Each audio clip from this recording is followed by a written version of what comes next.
بسم الله الرحمن الرحيم. الحمد لله رب العالمين، والصلاة والسلام على رسوله محمد وعلى آله وصحبه أجمعين. أما بعد، أعوذ بالله من الشيطان الرجيم. بسم الله الرحمن الرحيم. قل أعوذ برب الناس، ملك الناس، إله الناس، من شر الوسواس الخناس، الذي يوسوس في صدور الناس، من الجنة والناس.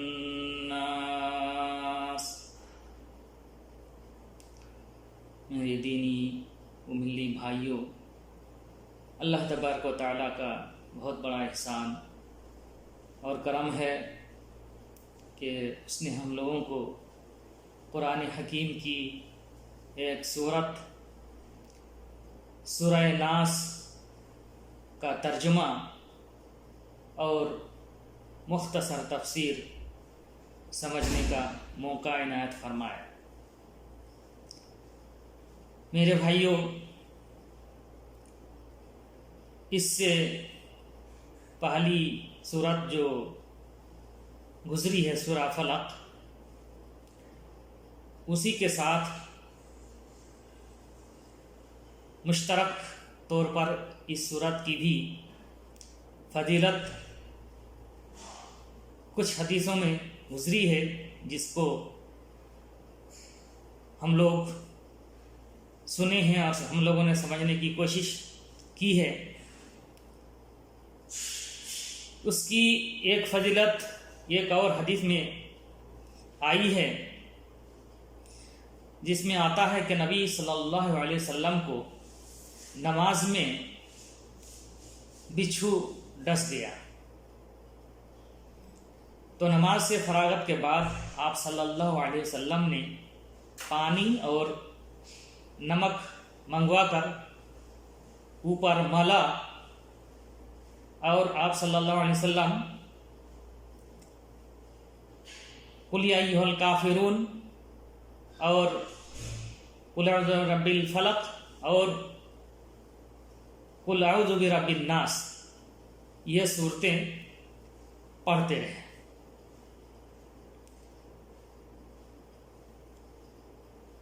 میرے بھائیوں، پہلے ہم لوگ اس کا ترجمہ سمجھ لیتے ہیں، اس کے بعد پھر مختصر مفہوم بھی سمجھنے کی کوشش کریں گے انشاءاللہ۔ بسم اللہ الرحمن الرحیم، اللہ کے نام سے شروع کرتا ہوں جو بڑا مہربان نہایت رحم والا ہے۔ قل اعوذ برب الناس، اے نبی آپ کہہ دیجئے میں لوگوں کے پروردگار کی پناہ میں آتا ہوں۔ ملک الناس، جو لوگوں کا مالک ہے۔ الہ الناس، جو لوگوں کا معبود بھی ہے۔ من شر الوسواس الخناس، وسوسہ ڈالنے والے، پیچھے ہٹ جانے والے کے شر سے۔ الذی یوسوس فی صدور الناس، جو لوگوں کے دلوں میں وسوسے ڈالتا ہے۔ من الجنت والناس، چاہے وہ جنوں میں سے ہو یا انسانوں میں سے۔ اللہ تعالیٰ نے فرمایا قل اعوذ برب الناس، لوگوں کے رب الناس لوگوں کا پروردگار۔ پروردگار کا مطلب یہ ہے کہ ایک انسان ایک بچہ جو اپنی ماں کے پیٹ میں رہتا ہے، اسی وقت سے اس کی اصلاح اور اس کی وہ تدبیر کرتا ہے، اور صرف چند لوگوں کی تدبیر اور اصلاح نہیں، چند لوگوں کو اس کی ضروریت کی چیزیں مہیا نہیں کراتا، بلکہ تمام انسانوں کو، بلکہ اس کائنات کے اندر جتنی بھی مخلوقات موجود ہیں، کائنات کی تمام مخلوقات کو جن چیزوں کی بھی ضرورت پڑتی ہے وہ یہ پروردگار اور یہ رب ان کو مہیا کراتا ہے۔ تو جو پروردگار اس طرح ساری چیزیں، ضرورت کی چیزیں مہیا کراتا ہے، سارے مسائل ان کا حل کراتا ہے، وہی اس لائق ہے کہ لوگوں کا مالک بھی بنے، اور مالک ہونے کے جو تقاضے ہیں وہ سارے تقاضے جب اللہ تعالیٰ اور رب مہیا کراتا ہے تو وہی رب اس لائق ہے کہ وہ تمام لوگوں کا معبود بنے، تمام جن و انسان کا معبود بنے، اور تمام لوگ صرف اسی کے سامنے سجدہ کرے، صرف اسی کی عبادت کرے۔ من شر الوسواس الخناس، شر کے معنی برائی ہے، الوسواس، الوسواس کا معنی وسوسہ ڈالنے والا، اس میں فاعل کے معنی میں ہے۔ الخناس، خناس کا معنی ہوتا ہے کھسک جانے والا، پیچھے ہٹ جانے والا، یہ شیطان کی صفت ہے۔ من شر الوسواس الخناس،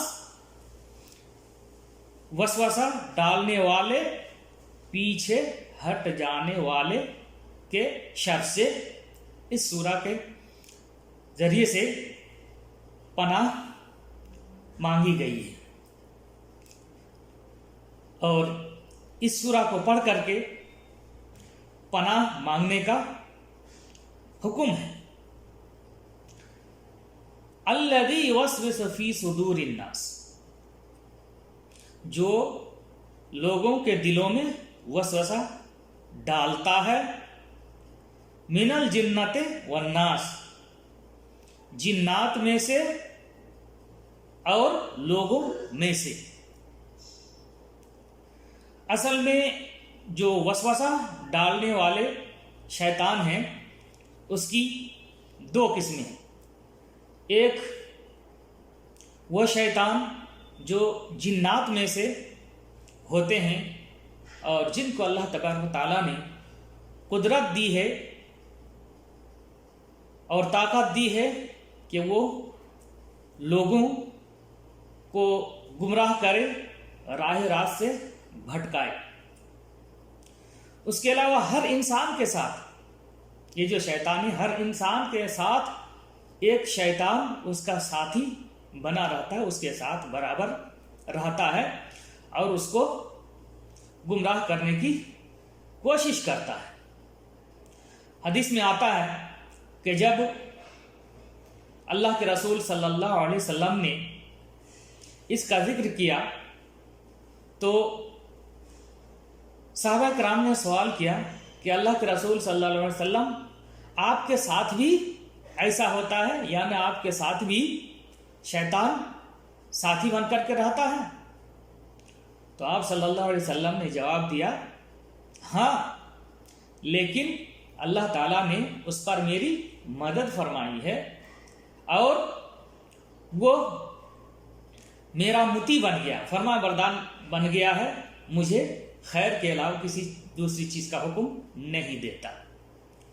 مسلم شریف میں یہ روایت موجود ہے۔ تو ایک قسم شیطان کے وہ ہیں جو جنات میں سے ہے، لوگوں کو راہ راست سے بھٹکاتے ہیں، بہکاتے ہیں اور گمراہ کرنے کی کوشش کرتے ہیں اور گناہ کے کام کرانے کی کوشش کرتے ہیں۔ دوسرے وہ شیطان جو انسانوں میں سے ہوتے ہیں اور وہ خود اپنی ہی جنس کو، دوسرے انسانوں کو راہ راست سے بھٹکانے کی کوشش کرتے ہیں اور ان سے گناہ کا کام کرانے کی کوشش کرتے ہیں۔ تو اسی کی روشنی میں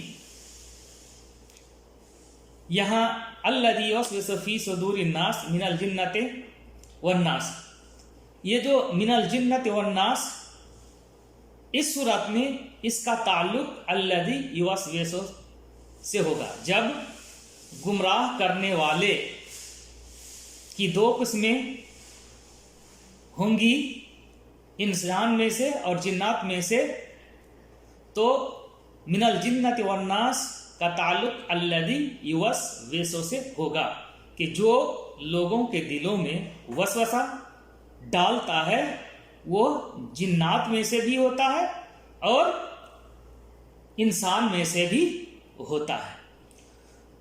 کچھ علماء نے من الجنۃ والناس کا تعلق فی صدور الناس میں جو ناس ہے اس کے ساتھ بتلایا ہے۔ ایسی صورت میں جن لوگوں کو گمراہ کیا جائے گا ان لوگوں کی دو قسمیں ہوں گی، یعنی جن کو گمراہ کیا جائے گا وہ انسان میں سے بھی ہوں گے، یعنی انسانوں کو بھی گمراہ کیا جاتا ہے، ان کے دلوں میں وسوسہ ڈالا جاتا ہے، اور جنات میں سے بھی کچھ لوگوں کو کے دلوں میں وسوسہ ڈالا جاتا ہے۔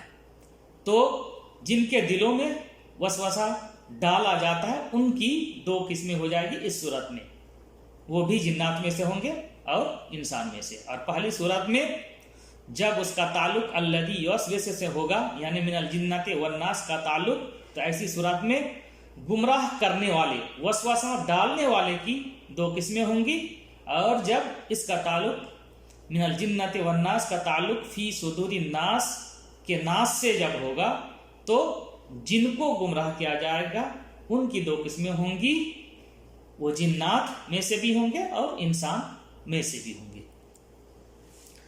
ہم لوگ ایک بار اور ترجمہ دیکھ لیتے ہیں۔ بسم اللہ الرحمن الرحیم، اللہ کے نام سے شروع کرتا ہوں جو بڑا مہربان نہایت رحم والا ہے۔ قل اعوذ برب الناس، اے نبی آپ کہہ دیجئے کہ میں لوگوں کے پروردگار کی پناہ میں آتا ہوں، ملک الناس، لوگوں کے جو لوگوں کا مالک ہے، الہ الناس، جو لوگوں کا معبود بھی ہے، من شر الوسواس الخناس، وسوسہ ڈالنے والے، پیچھے ہٹ جانے والے کے شر سے، الذی یوسوس فی صدور الناس، جو لوگوں کے دلوں میں وسوسہ ڈالتا ہے، چاہے وہ جنات میں سے ہو یا انسان میں سے۔ اللہ تبارک و تعالیٰ سے دعا ہے کہ اللہ تبارک و تعالیٰ ہم لوگوں کو قرآن کریم سے تعلقات قائم کرنے کی توفیق عطا فرمائے، اسے پڑھنے، پڑھانے، سیکھنے، سکھانے کے توفیق عطا فرمائے، اور خصوصی طور پر اس کے اندر جو انسانیت کے لیے پیغام ہے ان پیغامات کو ہم تمام لوگوں کو اپنے دلوں میں اتارنے کی توفیق عطا فرمائے، اور زندگی کے آخری سانس تک ان کے مطابق عمل کرنے کی بھی توفیق عطا فرمائے۔ اللہ تبارک و تعالیٰ جب تک ہم لوگوں کو زندہ رکھے، صحیح ایمان، صحیح عقیدے اور صحیح عمل کی توفیق بخشے، اور جب بھی اللہ تبارک و تعالی ہم لوگوں کا خاتمہ فرمائے تو خاتمہ بالخیر فرمائے۔ وصلی اللہ علی نبینا محمد وعلی آلہ وصحبہ اجمعین، وجزاکم اللہ خیرا۔